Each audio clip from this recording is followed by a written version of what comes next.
everybody, and welcome back to Dicing with Death. I think we're rolling initiative. Is that what's We going on? are. All right. Silence Witch as the brigands leap to action. Brigands. I knew this shit was coming. All right. Oop. Fist of Floor dice, do they count or do they not? Floor dice never count. Floor dice never count. Alright. Alright, I roll a 7 for my spellcasting initiative. Okay, you begin muttering these arcane words as the elf breaks into a jog. Sorry, spoilers. Breaks into a jog up the hill, and the brigands across the road get to the ready. But you finish your spell first. You feel strength once again coursing through your crippled hand. I pull it out the sleeve of the muumuu. Yeah, that's not gonna happen. You there's no way you can fit it's I can't fit my elbow through the sleeve. No, definitely not. I think you can stop and like adjust your robe, or you can break free of the sling and work your way up the sleeve, but you can't fit your slinged arm through a sleeve. Right. Like this isn't gonna happen. And you've got a full-on robe thing. No. But you can like fit your elbow through a sleeve and then oh god. Yeah, we're not even talking a t-shirt. This is a robe with long sleeves. This isn't even so working you can for me, take though. the room Okay. to adjust your garment or use your 18-100 strength. I will take the round free. to adjust my garment. And No bursting. Okay. No, I need to wear clothes. This is my only set of clothes. I can't rip them apart. I can't go pull. So it's you feel it. Yeah, it's a little shameful to have to like stop and like fix your I think you basically have to like take it off. Oh wow, almost threw my shoulder out doing these crazy motions. You have to like partially remove it and put it back on mid-fight, but it's okay. He's running uphill. He's huffing and puffing. Rolled poorly enough. Actually, the guys across the street, across the road, get moving first. The one with the bow looses an arrow. 12 AC? Freaking nails it. That's a crit. Oh, fuck me. I have 21 HP when I've got my arm up, right? You get your arm out. Yeah. Yeah. What Fist of Stone allows me to have my normal HP. And he botches the crit. So with your Fist of Stone, you gain 10 temp HP. Okay. This crit with an arrow does a measly 2 damage. Double sixes, snake eyes, and it catches you in your stone arm. Maybe you catch maybe you like intentionally block the arrow with the stone arm. Block the arrow with your stony forearm. All right. Seeing this, the other guy grabs his friend who just shot you. And sees your Fist of Stone. It's true, he is a sorcerer. And he takes off running down the road. Excellent. Fleeing. At the end of the round, huffing up the hill is the shorter man who identified you. Catching a glimpse of his fan features underneath his hood, you'd guess that he's an elf, at least half. He's got a short sword in hand. He looks like he was moving to flank you and time it such that he'd be attacking you at the same time they'd attack you, and you'd either have to get But he misjudged how steep the hill was. But he does make it to you at the end of the round. You can turn to face him as he thrusts with his short sword. What is your AC? 12. 12? Style D gives me 2. And you get no bonus for high ground or anything. Nope. With bonuses, he's got a 12 on the nose. So unless you can come up with something, I think the short sword strikes true for 5 points of damage. You like you rotate to your right or whatever. So maybe you like face him off, and then I think you rotate to your right so that your stone hand catches the brunt of the blow. And he kind of leans into that. He sees like your enchanted fist of stone, and he like goes to like hack it off with a short sword. Oh dear God! And we will archer shot at the end. Roll for yeah, that's true. All right, whose team are you on? That also hits. Oh Jesus! God. For another 5 points of damage, so you're into your real HP. All right. Sorry, not Jesus. Lord of Light. Lord of Flame. Yeah. Roll initiative. Okay. It's time to start busting some chops with a 6. All right. That will... What is a short sword? I think you'll tie. Sword, short. 3. Yeah, that's a tie. So make your roll to hit. All right. As he makes his roll to hit. Plus 5. My right hand, a 9. A miss. And my offhand is a 7. Not looking good for Leon here. It's really not. And you're fighting with your stone hand. Uh-oh. It catches you for 5 points of damage. You're bleeding. Leon is the archer holds fire as melee has ensued, and he doesn't want to risk getting his friend who's tangling with you. Not so talkative now, are you? And he like rotates, circles around you. He goes to draw a dagger with his offhand. He doesn't make an offhand attack this round though, and tries to circle to get the uphill advantage on you.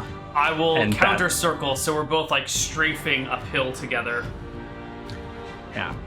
In fact, actually, I think I would have given you a +1 on your attack rolls because of the hill. 10, I think, is still a miss. But 10 is still a miss. But okay. Keep that in mind. For now, you're both even, I think. Okay, and you're encircling each other and rolling initiative again. 10 adjusted. He's going first. Thank goodness for dual wielding penalties. And he lunges at you with sword and blade, both of which misses. He's sort of off balance, getting his two hands tangled together.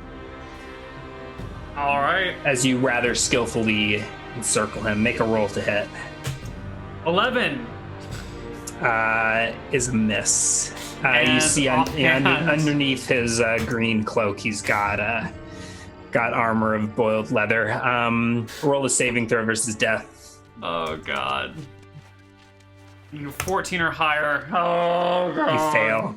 I think what winds up is he winds up getting the uphill on you, so you are downhill with your back turned to the archer.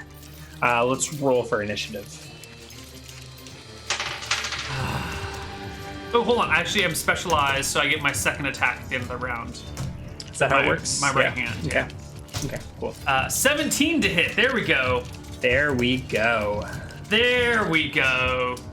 D3 plus 8 damage. Just through his face. Oh, that is enough to choke him out into unconsciousness. You thrust your stone fist between his blades, catch him on the throat as he lunged into you with that attack. And I think with my fist... You watched his eyes roll into the back of his head. My fist turns to flesh at the end of that. This is the last round? Third round, yeah. So you like hoist him overhead with your 18-100 strength and just like, I don't know what the wrestling move is, where you choke slam. You choke slam him down the hill and look at the archer. Well, actually, you need to describe me these things. I'm not going to do your RP for you. I choke slam him to the ground and I turn towards the archer. It doesn't work because I did it and you didn't. So yeah, no inspiration on your intimidation check or whatever that was. Right. His morale stands strong. You think that if maybe you had described the epic choke slam instead of your DM, that there would have been a bonus on that morale check. So the DM describes it for me and then won't let me get the bonus when I... Okay, all right. I see how this is. I see how this works. I'm going to switch it up and prepare a shocking grasp.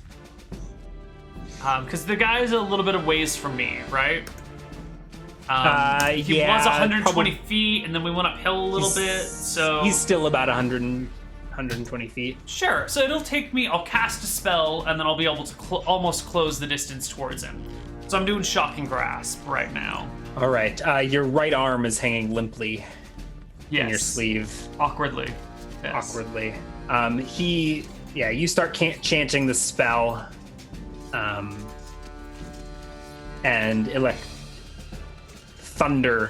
lightning. I cast on my electricity. You cast it on your left hand, not your right. I guess it doesn't really matter, because the wizard develops a powerful electric charge. So I think I am charged, and then I touch whoever I want. Yeah, cast it on. Use your right hand. Your right hand becomes animated with electricity. Ooh. You gain. You've got your temp HP until Does that mean you I spend gain the shocking 10 temp grasp. HP as well? You can. I think I'll go with you can only have one source at it. So if you've got, you can't double benefit. You can't have a stone. But I can take damage. I can. Yeah, you can use. Yeah, you can use this to soak damage if that's what you're thinking. You can't. My God, Leon is way stronger all of a sudden. Maybe I don't know. Each of my spell castings gives me 10 temp HP. It's pretty bomb. I can heal in combat. It's an odd sort of way. Maybe a blessing and a curse. Yeah, It's so you animate your paralyzed right arm with shocking power. And I close the distance towards this person. Yeah, you come careening down the hill. So I guess you shocking grasp and then you move towards him. I don't think you can make it the whole way and cast your spell. So you're running down the hill, staring down the crosshairs of an arrow. I'm walking down the hill. You're walking down the hill. I am not running. I'm walking and then casting and then walking while I spark with electricity. Staring down the crosshair of a bow, which he looses. You hold up your right electric hand, soaking 5 points of damage. All right, I'm at 8. Keep the temp HP separate from your 10 regular HP. Okay, so that I'm at. Right. So you're at 6, right? I was at 8 before, so I'm at 3 real HP with 5 temp HP. Yes. Okay. Yes. Got it. Yeah. You're not at 8. You can't use this to heal. Got it. But you can absorb damage in your enchanted hand. Then initiative. Sure. Roll initiative. But he turns tail and runs. He does actually. Yeah. So he does. He looks back over his shoulder, fires the second shot, but he misses wildly, and turns tail and runs across the road and into the brush. 12 is slower than him. Yeah, he escapes. I leave him be. I have no desire to chase after this man. So I think everyone has fled. You have one strangulated elven bounty hunter halfway up the hill. But that's what I'd like to double check. Is this guy a bounty hunter or is he a straight up brigand? That's what I'm trying to look at. So I want to go take a look at this guy's body. I know he had a drawing or a wanted poster that he was comparing me to. So I want to take a look at that as well. Yeah. Do you have any skills that are relevant to this situation? Any sort of investigatory skills or knowledge-based skills? I have Thieves' Cant. Which you did use a proficiency slot for. Or writing. I feel like I think I'm the only DM who's ever demanded a reading and writing proficiency check. Maybe I'm sure it's happened. But I was rather proud of that moment in whatever campaign, whenever that came up in. I don't know that I'm going to go for another one because there's not any reading to decipher or feats of writing to be performed. So I guess I'll just get back up here. Yeah, Thieves' Cant is a good one. Is there a stat associated with that? There's not. Nope. What would a normal language be? There's no. You don't roll language checks. You just. Yeah. They're constants. Okay, so you can just roll like an intelligence check to investigate the situation. Ooh, you botch it. Fail miserably. I roll a natural. Yeah, you roll a 1. You got no idea. He's got your wanted poster tucked into his belt. You probably deduce that they're ordinary brigands. Okay, I'll go through this guy's opportunists. Yeah, he's got a short bow, a short sword, a dagger, his leather armor, cash. Yeah, a pouch with 4 gold, 8 silver, and 9 copper. Let's see what he's got. I think that's about it. He's probably got like a wineskin. I will. Nothing I can think of. Ask if there's anything obvious missing. But no, I'll take a moment and sit down and start drinking this wineskin after pocketing the cash. Yeah, it's heavily diluted. Oh, but that's probably the fashion. I don't know. Yeah, it tastes. I mean, do you have a grub skill? I know Leon has a grub skill. I don't see it. I don't think it was a very good grub skill. Not written down anymore. Let me see if it's on my actual PDF sheet. Dang, someone in chat just rolled an awesome thief. 18 dex, 17 charisma. Oh my god, how beautiful. Well done, Jimmy. Oh. What are you doing? I'm looking for my grub skill notes, and I don't see any. Maybe Leon doesn't have a grub skill. Really? All the weird, like, salted fish I make you hang around with, and you've never... I guess you're just too afraid of my cuisine to try any of it. Yes. All the porridge that I force feed you? We've never had to roll a grub skill before. So 3d6. Leon's got 13 grub. Okay, let's roll a grub skill check. And here we go. With my system, you can use all of your ascendance points to improve your grub skill. Yes. That could be a fun campaign. Ooh. Gourmand. We could get Master Chef D&D edition. That's a gastromancer character. Gastromancer. There we go. That's a shenanigans storyline if I ever heard one. Or is that a whole? It is the gastromancer need his own campaign. I don't know. Do you need to code in? So are you? Why don't you tell me what you're doing if you are adding grub skill to your do you have like a character sheet for Leon? Is that what you've done? No, I'm just creating regular macros. Okay, so you go to macro. The macros tab, yeah. And I'll just... Okay. Is there a way you can share a macro? So is there a way I can see what these macros are? And, so I'm just going to post it. This is the... Whoops. This is the text of the macro. Oh, shit. Okay, I'm going to post it to you in Zoom instead of Roll20 chat. That's what I would do for the macro. The square brackets say roll whatever this is. Mm-hmm. The question mark mod says ask for an input with a text mod, and that way it'll just pull up. I hit the button and then it asks me if there's a modifier on the roll. I put a 0 if there's not. If there is, I do a plus or minus something. Okay. So you just make a macro for each of your skill checks. So and then as my stats change, I just go in and change the macros. I see. Real easy look. Cool. Wait a minute, I actually had a grub skill already macro built. Oh, what was your grub skill?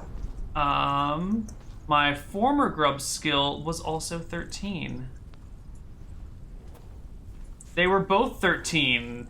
So crazy. Oh. Not a charisma, though. You're rolling a grub skill check. It says Right. you rolled a charisma check. Yeah. Right, that's because I just haven't changed the text on my grubs. You don't want it to be like, makes a feat of grub skilledness or something like that. Performs a feat of grubbery. Performs a feat of grub. Oh, no, Okay. here we go. So it should be a 10, actually. Yeah. Here's my old grub skill. Okay. Well, either way, you nailed it, right? You rolled a 15? Yeah. Oh, okay.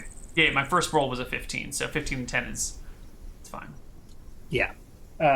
So it's the middle of the road elven wine that's been watered down. But you sip on it Delicious. here in the sunshine. Well, I figure that cart's gone pretty far by now. I mean, the battle didn't take that long, but they're probably at least 15 minutes ahead of me on the road. Yeah. And considering that we left early in the morning, I doubt there's any other carts coming along this way. Maybe there's one that's like got a late start, but I'm gonna take off down the road after this cart that I was on. I think you drink from the wineskin with your right hand for a few minutes. Eventually, the shocking grasp wears off, and your arm goes limp. Temp HP disappear. I'm not going to drink the whole wineskin. I will drink half the wineskin. But that half of the wineskin I will drink without reservation. You drink the watered-down elven wine without reservation. So I just gulp it down so Leon will walk down the road slightly buzzed. Yeah. Having a good day despite the injuries, the gashes and the arrows sticking out of him. Yeah. Okay. You probably eventually do catch up with that same fish cart and continue meandering east. Nightfall approaches. Important and there thing, is, when I catch up with the wine, the fish cart, I will split the rest of the wine, the half that I saved, with the cart driver. Good choice. Yeah, a pair of brothers. There we go. They look at you. What happened to you? I guess you weren't lying about those brigands. Someone had to stop the brigands before they caused any more problems for the people of this county. Good Samaritan, aren't you? Well, Maldress always has been. That's who you've introduced yourself as, Maldress? Yes. I don't know if I had introduced myself before, but I definitely am calling myself that now. Sure. You share your wine with these fishmongers. I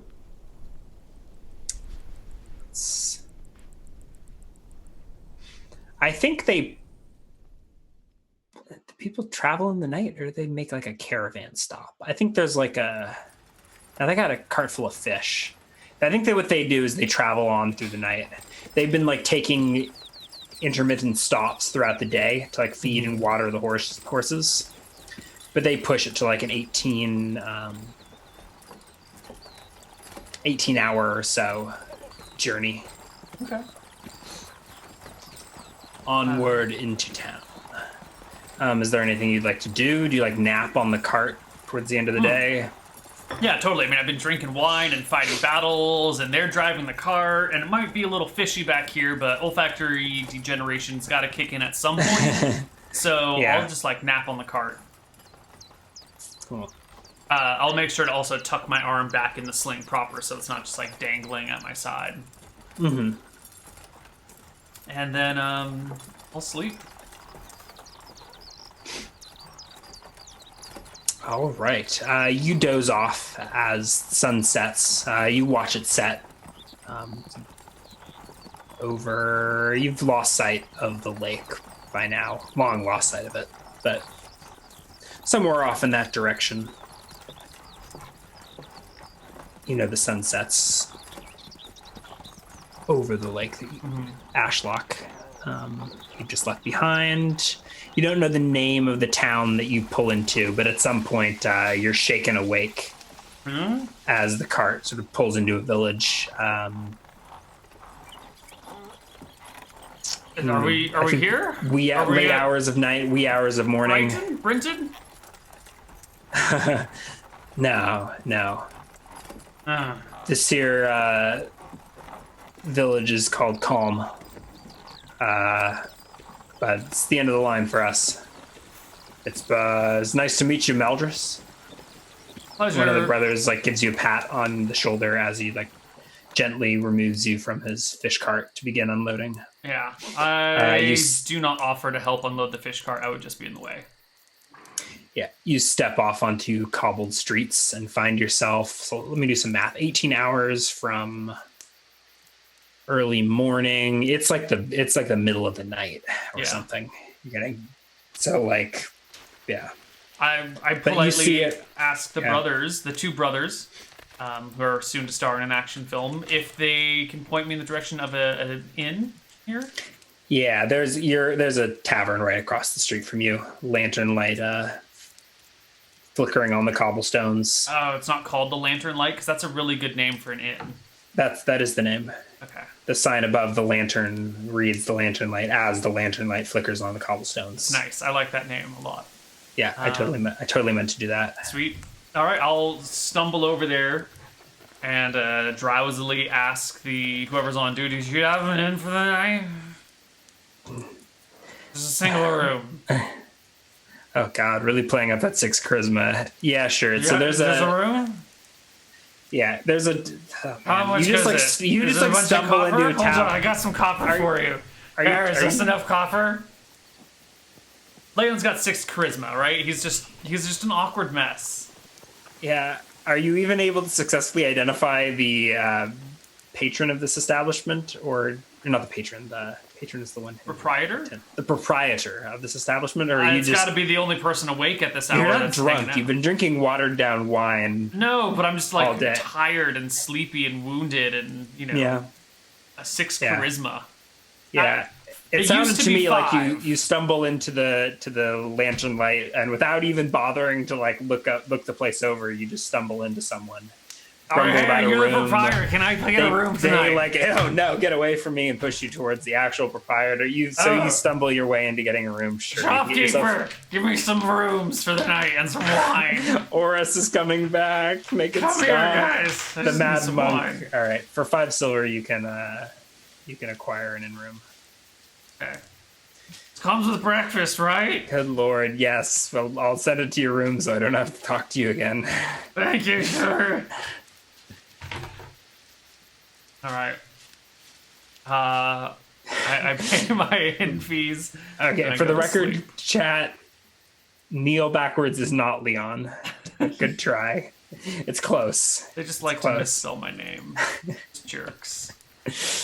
Oh, man. Which jerks. All right. So you spend the night in the lantern light alone. Thank God. I can't hear you roleplay anymore. Nobody comes to assassinate you in the night just because I don't want to have to deal with that conversation. Good.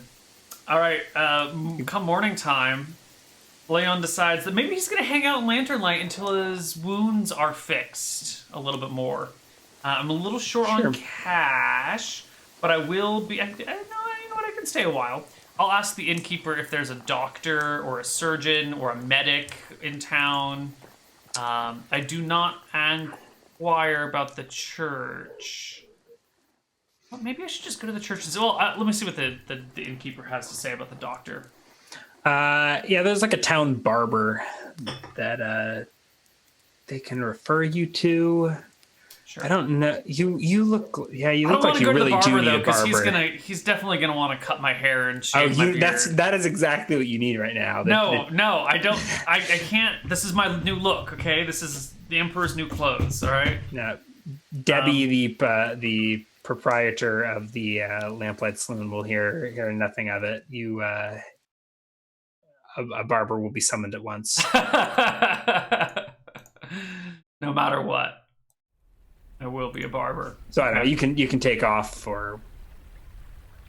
No, whatever, I'll let the barber come and stitch up my wounds wherever they may be. Okay. Do you allow them to shear you? No. No.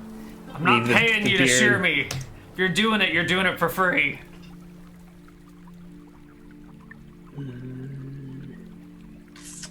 I think roll a charisma check.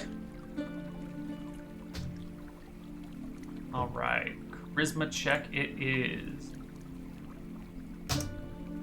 Another failure, dude. My charisma's gonna be so high the next time I level. And a perception check. Well, you can't upgrade a stat again until level, I don't know what we'll say, level 8, level 10. Oh, shit. So that's never gonna happen again. So you don't even notice. He's like, so Debbie slipped him an extra couple copper or something to give you a haircut, like to clean you up, actually.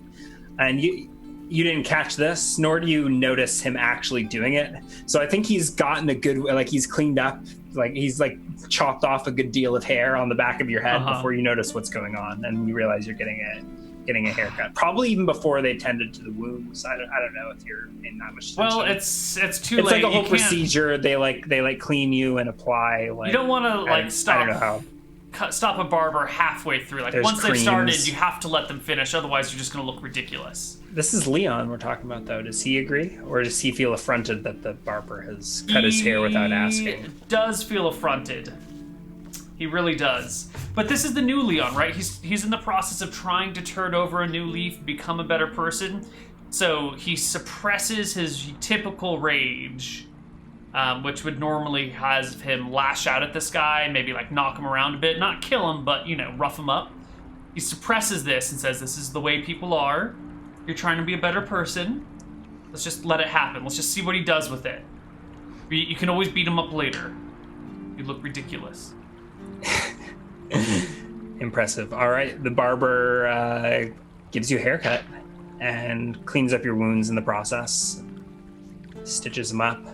I will ask the barber, doing barber chat while he's trimming things up. Is there a temple to the Lord of Light in this town? Yes. Pauses to allow you to introduce yourself. Introduce myself? Okay, never mind. So there was like a yes, and then a long pregnant pause, and I guess even though, yeah. Yep. And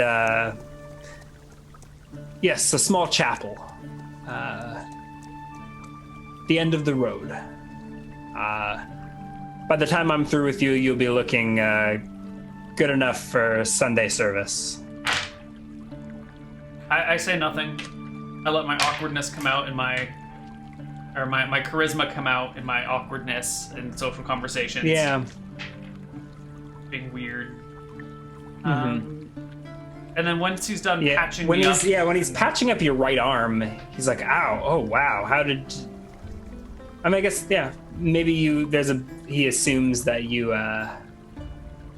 can't feel your paralyzed hand, and so you banged it all up. But there's some pretty, you caught a couple of arrows in your paralyzed hand, and he's got to clean those wounds up too, I think. I don't even know how it's really going to heal. I don't know, it's temp HP, but there's some real HP damage. Yeah. Anyways, he stitches you up. You'll gain 2 HP a day, 1 if you decide to keep on. So you'll gain 2 HP if you rest here today, or 1 if you decide to travel or do something. Right, so I'm going to rest here for a few days. I need 6, so I'm going to rest here for 3 nights. But I'm going to try and move from the inn to the temple. I'm going to see if a traveling torchbearer on a pilgrimage can rest at the temple instead of having to pay inn fees. So that's as soon as I'm done being patched up, that's where I go. Yeah. So you were given directions to the chapel at the end of the street. Okay. I will head to the chapel and look for the person in charge. Yeah. So you are fed a breakfast of porridge and dried fruits. Patched up, brushed up, and sent on your way. Excellent. The chapel is a small wooden chapel at the end of the road.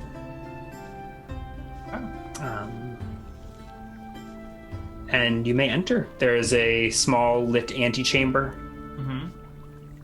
followed by a dark chapel. And there is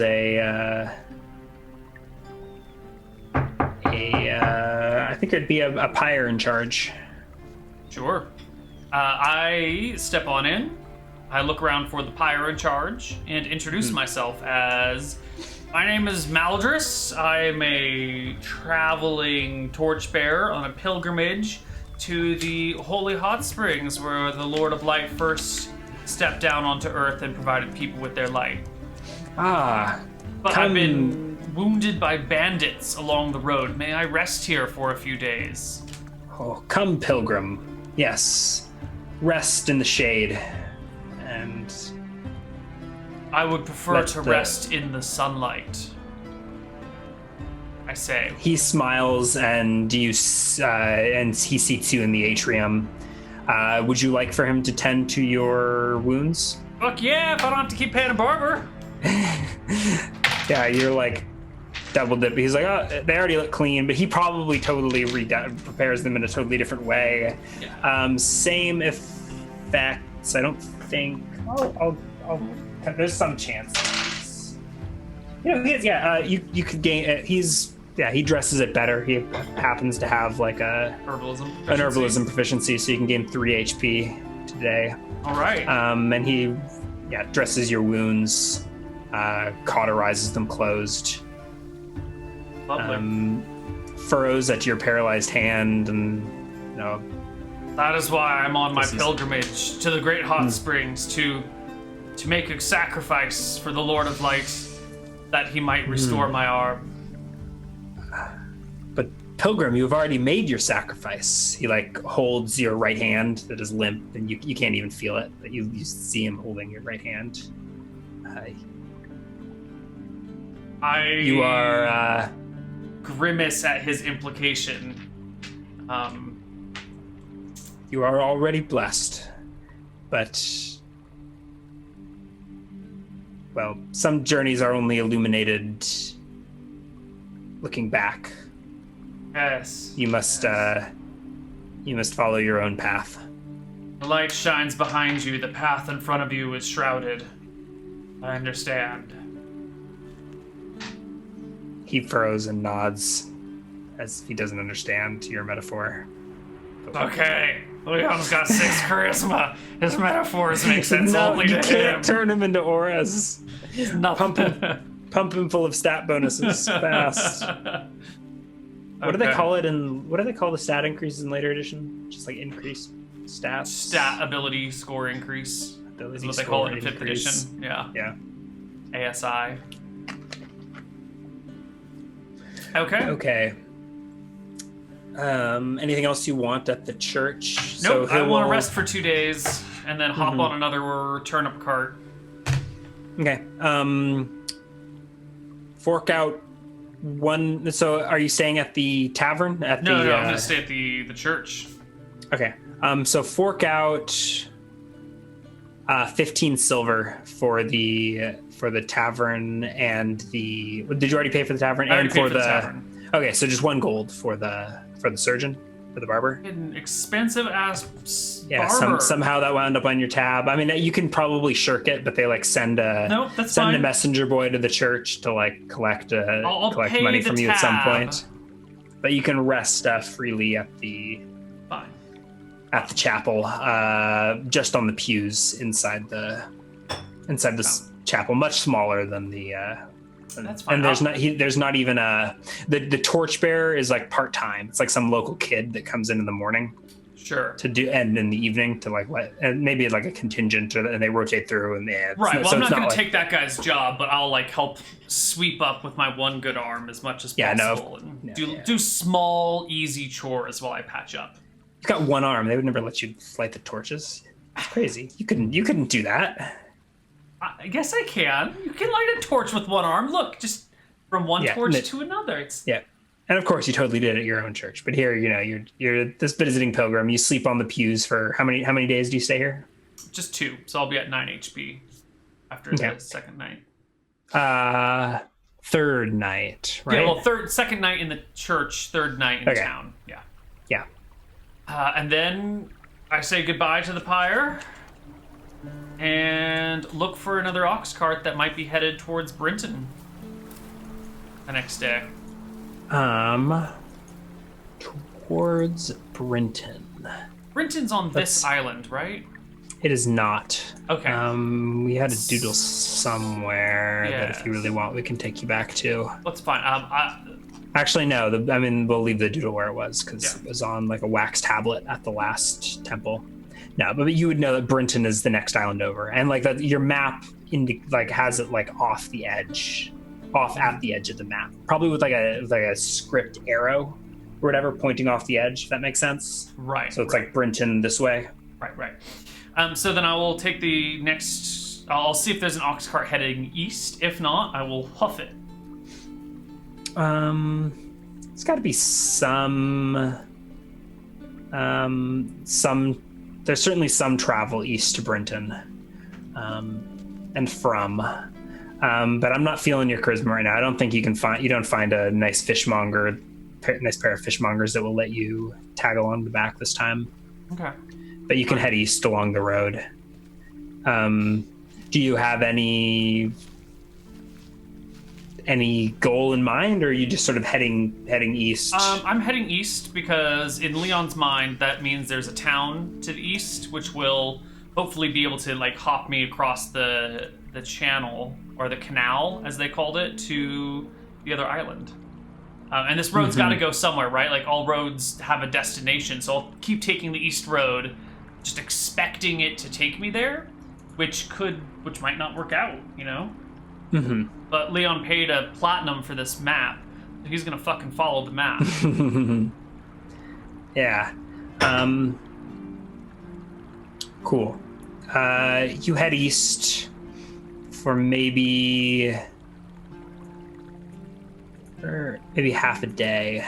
There is traffic on the road, but no one will give you room on the back of their ox cart or anything. To the back of their horse cart. And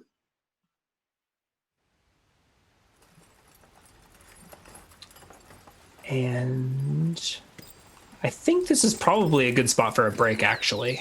Sure. We're all out of whack. I don't even know when we started, but this seems like a nice... this